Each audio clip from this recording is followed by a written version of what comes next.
टेंटन बच्चों में आ गया। तो आज बच्चों हम बात करने वाले हैं क्लॉथ के बारे में। अब बच्चों ये बात तो आप जानते हैं कि सभी लोग क्लॉथ पहनते हैं, कपड़े पहनते हैं। आप भी पहनते हैं, मैं भी पहनता हूँ। लेकिन बच्चों क्या आप ये बात जानते हैं कि हम कपड़े क्यों पहनते हैं? क्या आप में से कोई मुझे बता सकता है? तो शायद आपके दिमाग में आ रहा होगा कि सर हम तो अपनी बॉडी को कवर करने के लिए कपड़ों को पहनते हैं। तो ये बात बिल्कुल सही है, क्लॉथ हमारी बॉडी को कवर करके रखती है। इसके अलावा बच्चों क्लॉथ हमें प्रोटेक्ट भी करता है। तो मुझे बताओ कि क्लॉथ हमें किससे प्रोटेक्ट कर रहा है? तो अगर हम इसके बारे में सोचें तो हमें पता है कि क्लॉथ हमें सन रेज से बचाता है, कोल्ड से बचाता है। इसके अलावा क्लॉथ हमें रेन से भी प्रोटेक्ट करता है। इसके अलावा बच्चों हम सॉक्स एंड शूज को भी पहनते हैं, ये भी हमारे बॉडी को प्रोटेक्ट करते हैं।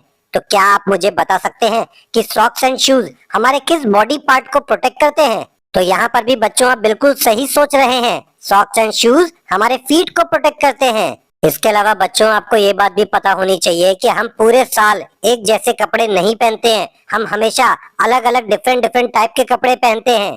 इसके अलावा बच्चों हमारे क्लॉथ जिस मटेरियल के बने होते हैं वो मटेरियल भी डिफरेंट डिफरेंट टाइप के हो सकते हैं। मतलब सभी क्लॉथ में सेम टाइप का मटेरियल यूज नहीं हुआ है। जैसे कि बच्चों कुछ क्लॉथ को बनाने के लिए हमने प्लांट के मटेरियल्स का यूज किया है। जैसे कि मैं बात करूं कॉटन की, कॉटन तो आपने देखा है, कॉटन हमें कहाँ से मिलता है बोलो? प्लांट से मिलता है। और इस कॉटन के भी शर्ट पैंट बहुत सारे क्लॉथ बनते हैं। तो हम ऐसा बोल सकते हैं बच्चों कि ये वो क्लॉथ है जिसको बनाने के लिए हमने प्लांट के मटेरियल का यूज किया है। लेकिन कई बार बच्चों हम ऐसे मटेरियल का भी क्लॉथ बनाते हैं जो मटेरियल हमें प्लांट नहीं एनिमल से मिलते हैं। जैसे कि मैं बात करूं वुल की, वुल आपको कहाँ से मिलता है बोलो? ये आपको शीप से मिलता है और वुल के भी क्लॉथ बनते हैं। इसके अलावा बच्चों कुछ क्लॉथ ऐसे भी होते हैं जिन्हें बनाने के लिए हम केमिकल्स का यूज करते हैं। जैसे कि नायलॉन के बने हुए क्लॉथ, ये वो क्लॉथ हैं बच्चों जिन्हें बनाने के लिए हमने केमिकल सब्सटेंस का यूज किया है। तो बच्चों हम ऐसा बोल सकते हैं कि हमारे जो क्लॉथ हैं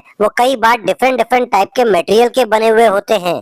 तो चलिए बच्चों सबसे पहले हम देखते हैं कि हम हॉट डेज में, गर्मी के दिनों में कैसे कपड़े पहनते हैं। तो बच्चों मैं आपको बताऊं, हम हॉट डेज में जनरली कॉटन के बने हुए कपड़े पहनना पसंद करते हैं। तो अब हम यहाँ पर सोचेंगे कि ऐसा क्यों हम गर्मी में कॉटन के बने हुए कपड़े पहन रहे हैं? ऐसी क्या खास बात है कॉटन के कपड़ों में? तो बच्चों मैं आपको बताऊं कि कॉटन के कपड़े काफी लाइट होते हैं, बहुत हल्के होते हैं। इसके अलावा कॉटन के कपड़ों में छोटे छोटे होल प्रेजेंट होते हैं जिनसे एयर पास कर सकती है और हमें ज्यादा गर्मी नहीं लगेगी।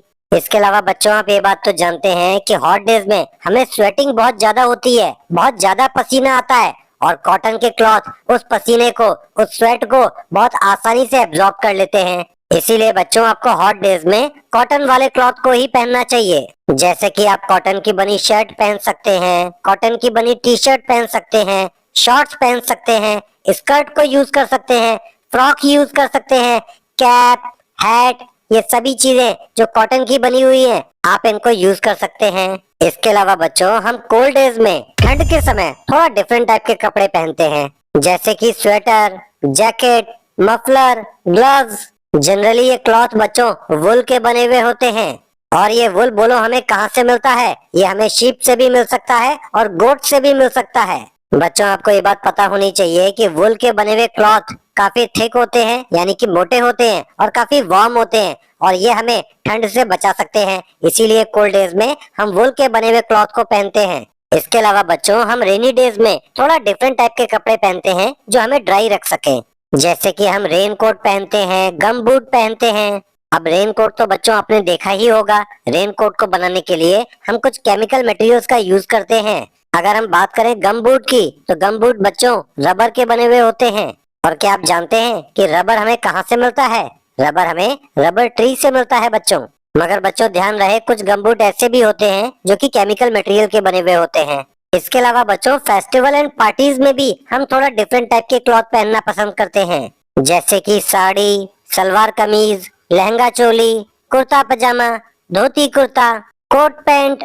इसके अलावा बच्चों कई बार आपने देखा होगा कि बहुत सारे लोग कई बार सेम टाइप के कपड़े पहनते हैं और ऐसे सेम टाइप के क्लॉथ को बच्चों हम यूनिफॉर्म के नाम से जानते हैं। जैसे कि आपके स्कूल की यूनिफॉर्म, आपने ये बात तो नोटिस की होगी कि आपके स्कूल के सभी बच्चों की ड्रेस एक जैसी होती है। इसके अलावा बच्चों डॉक्टर्स कुछ इस तरीके की ड्रेस पहनना पसंद करते हैं लॉयर्स के आपने कपड़े देखे होंगे, वो कुछ इस तरीके के होते हैं। पोस्टमैन की ड्रेस कुछ ऐसी होती है। नर्सेस कुछ इस टाइप के कपड़े पहनती हैं। और सोल्जर्स की बात करें तो उसमें आपको कुछ ऐसी ड्रेस देखने को मिलेगी। तो इन सभी क्लॉथ को बच्चों हम क्या बोल सकते हैं? यूनिफॉर्म। इसके अलावा बच्चों आपको ये बात ध्यान रखनी चाहिए कि आपको हमेशा अपने कपड़े एकदम क्लीन रखने चाहिए, क्योंकि तभी तो आप स्मार्ट एंड क्यूट लगेंगे। तो उम्मीद करता हूँ बच्चों कि क्लॉथ की ये पूरी कहानी आपको अच्छे से समझ में आ गई होगी।